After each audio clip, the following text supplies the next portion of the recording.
Welcome to a special video today. We are going to be talking about Pokemon powers, Poké-POWERS, Poké-BODIES, and abilities. Now, this is a topic that gets brought up a lot in the Eternal format and can be a little bit confusing for beginner players or people who are new to the format.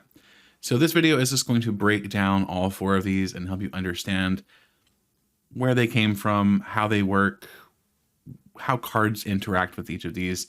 This is going to be a bit of a long video for how much information it covers, but I want to do a series of kind of a deep dive into why certain rulings exist, certain interactions in the Eternal format, and this is going to be the start of that. So again, this is a deep dive into Pokemon powers, Poké-BODIES, Poké-POWERS, and abilities. It's all going to come down. You're going to understand it at the end of this video.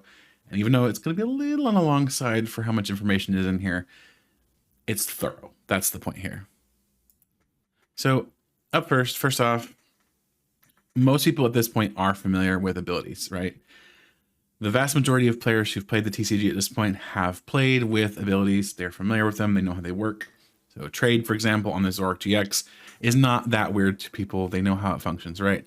It's an ability that says once during your turn before you attack, you may discard a card from your hand. If you do, draw 2 cards. People understand for this particular ability, you've got to do something and something happens. Simple enough. However, abilities have not always been the thing in the Pokemon trading card game. Previously, we've had things like Poké-POWERS, right? They work similarly. In this case, Celebration Wind says, once during your turn when you play Shaman from your hand onto your bench, you may move as many energy cards attached to your Pokemon as you like to any of your other Pokemon. So this tells us, once again, we have something we've got to do, and we've got a certain effect that happens as a result of that. So it's just like an ability, right? But it's not an ability. Further, we also have Poké-BODIES. Here on Sceptile, we have the Poké-BODIE Wild Growth. Each basic grass energy card attached to your grass Pokemon provides 2 grass energy instead.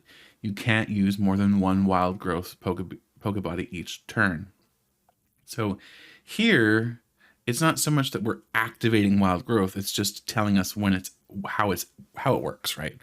So if it's attached to Sceptile, for example, we have a grass energy attached to Sceptile. That grass energy is going to provide 2 grass energy for our Sceptile, which makes it so that we can use Leaf Blade for just 2 energy attachments, because both of those grass energy will become, or those 2 grass energy will become 4 with wild growth in effect. So we have Poké-POWERS and we have Poké-BODIES, but we still have yet another thing, right? We have Pokemon powers. So back in the original base set, here we have Pokemon Power Rain Dance. This is, of course, the version from Classic Collection, or TCG Classic. I get them mixed up. I think it's TCG Classic. Anyway, the effect of this is still the same, right? You have the Pokemon Power Rain Dance. As often as you like during your turn, you may attach a basic water energy card from your hand to one of your water-type Pokemon. This Pokemon power can't be used if this Pokemon is asleep, confused, or paralyzed. Okay, so here we have all 4 of these ability-like mechanics in the game. Now, what's the difference between them? What's the difference between an ability, a Poké-Power, a Poké-BODIE, and a Pokemon power? Now, obviously, these are from different times in the game, but how do they interact with cards? So let's go real quick history lesson. So historically, Pokemon powers are the oldest ability-like mechanic in the Pokemon trading card game. They debuted in the original base set. All right, so here we have an example of Charizard. This is the Celebration sprint of the card, but it is, of course, a recreation of the original base set Charizard. It has that Pokemon Power Energy Burn. Right now, in 2002, with the release of Expedition base set, they decided to take Pokemon powers and split them in 2, right? So you had Poké-POWERS and Poké-BODIES. So here we have Meganium with Soothing Aroma, Tyranitar with the Poké-BODIE Dark Aura. They split them in 2. So Pokemon powers were things that you had to activate. Poké-BODIES, again, were things that were just happening. But then, with Black and White base set in 2011, they decided, you know what, we're going to put them back together. We're not going to call them Pokemon powers again. We're going to just shorten it all together and call them abilities. So how do these mechanics work in the Unlimited and Eternal formats? Because this is not unique to Eternal. If you're going to play an Unlimited format, this exact same mechanic will happen in there. Again, this is not unique to Eternal. So for clarity's sake, let's look at each of these mechanics separately, just to make sure we understand how they work. So trade, again, abilities happen when they say they are going to happen. That's either passively or actively. Trade is an example of an active ability. You have to do something to trigger its effect. Solid Body here is an example of a passive ability. So unless something is turning off the effect, it's just happening. It happens. So a Pokemon power, or rather, sorry, a Poké-Power is like an active ability. You must do something to trigger its effect. However, a Poké-Power is not an ability. So things that affect abilities are not going to affect Poké-Powers. They're two different things. They're two different mechanics. Similarly, a Poké-Body is like a passive ability, right? Unless something is turning off the effect, it's always happening. And yet again, it is not an ability. Things that affect abilities do not affect Poké-Bodies. So neither Poké-Powers nor Poké-Bodies are affected by things that affect abilities. This means, for example, that Garbodor's Garbotoxin would not shut off Shaman's Celebration Wind Poké-Power.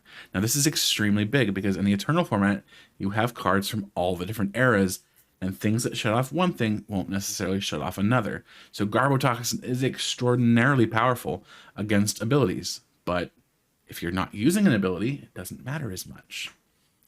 Think of Poké-Powers and Poké-Bodies as like the two halves of Pokemon Power. So Pokemon Powers are like abilities.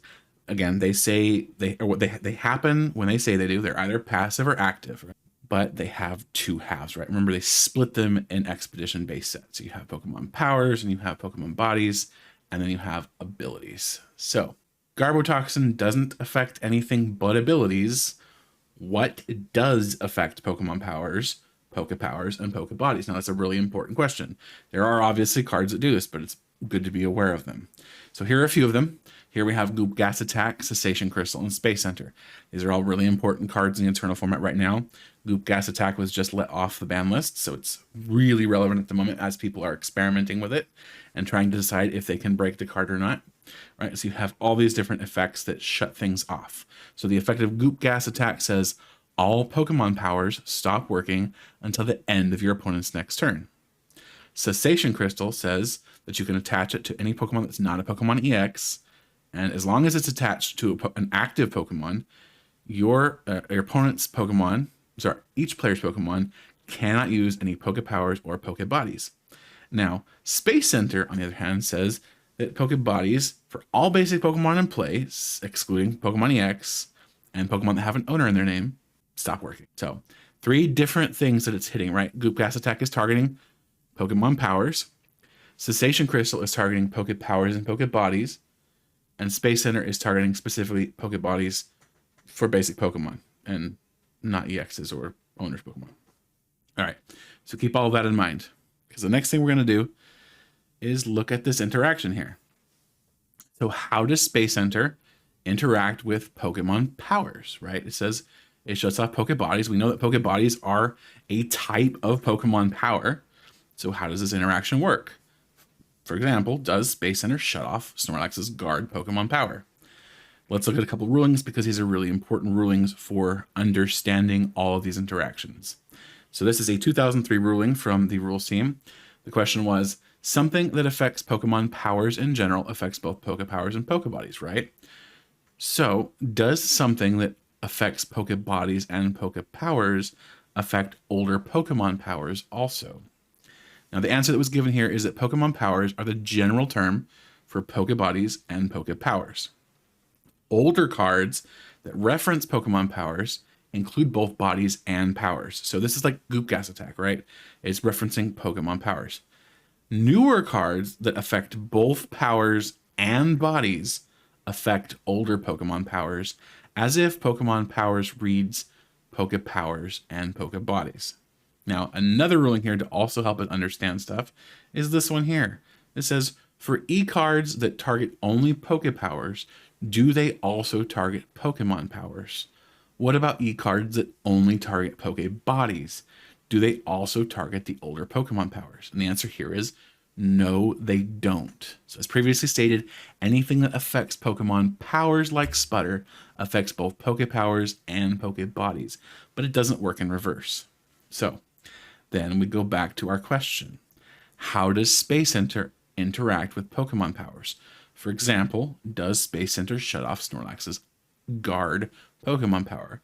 Now, based on those two rulings, we now understand because Space Center does not affect both Poké-Bodies and Poké-Powers, it does not affect Pokemon powers, which means Space Center, unfortunately in this situation, does not have any effect on Snorlax's guard Pokemon power.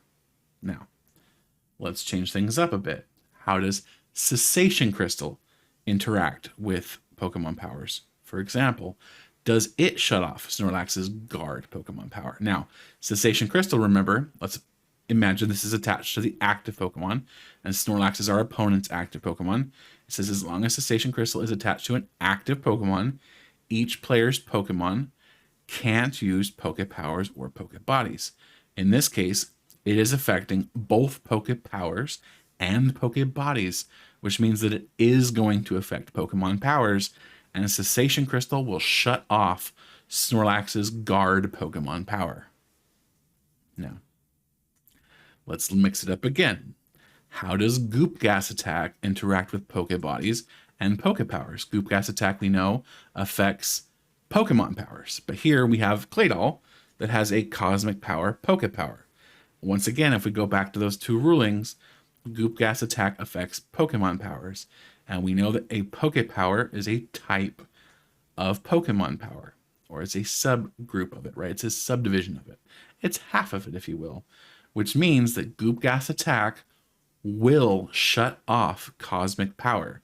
So if your opponent plays Goop Gas Attack on you, your Claydol won't be able to be used until the end of your turn. Now, this is pretty big, but it's also really important. So hopefully with these examples and with the kind of little bit of history that we've covered, hopefully this makes it fairly clear, right? We have a few things, but ultimately abilities are abilities. Things that affect abilities, and things that affect Pokemon powers can get a little bit muddy, but I think it's easiest just to understand that if it affects both Poké-Powers and Poké-Bodies, it does affect Pokemon powers. And if something says it affects Pokemon powers, it does affect both Poké-Powers and Poké-Bodies. Again, hopefully things are clear now. I know that was a lot to say, really not that much. This video is already like 13 minutes long. But again, this is meant to be a video that helps people kind of come to a clearer understanding of how these mechanics work and how they're going to be interacting with them in the Eternal format. But that's it for me today. Hopefully you all enjoyed this little video, and I will see you guys in the next one.